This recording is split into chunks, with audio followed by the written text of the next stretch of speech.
അപ്പോൾ ഫേസിൽ എല്ലാവരും വൈറ്റമിൻ സി സീറം അപ്ലൈ ചെയ്യാറുണ്ടല്ലോ. നോർമലി നമ്മൾ വാങ്ങിച്ചല്ലേ അപ്ലൈ ചെയ്യുന്നത്. ഇനി അത് വേണ്ട, നാച്ചുറലായിട്ട് നമുക്ക് തയ്യാറാക്കാം. വേണ്ട ഇൻഗ്രീഡിയൻസ് എന്തൊക്കെയാണെന്നല്ലേ? ഡെയിലി ഒരു ഓറഞ്ച് കഴിക്കുന്നുണ്ടെങ്കിൽ ഓറഞ്ചിൻ്റെ തോടെടുക്കുക. അത് നന്നായിട്ടൊന്ന് ഉണക്കി വെക്കുക.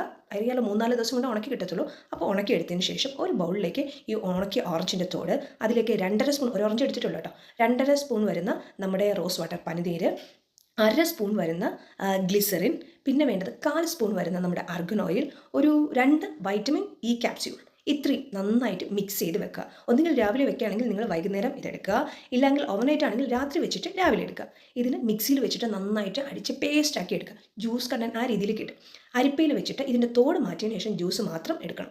എടുത്തിട്ട് നമ്മുടെ വീട്ടിൽ കറ്റാർ വാഴ ഉണ്ടല്ലോ, ഒരു 3/4 സ്പൂൺ വരുന്ന കറ്റാർ വാഴ, ഇത് രണ്ടും കൂടെ, ഈ ജ്യൂസും ഇതും കൂടെ നന്നായിട്ട് മിക്സ് ചെയ്ത് മുട്ട നന്നായിട്ട് അടിച്ചെടുക്കത്തില്ലേ, അതുപോലെ ആക്കിയെടുക്കുക.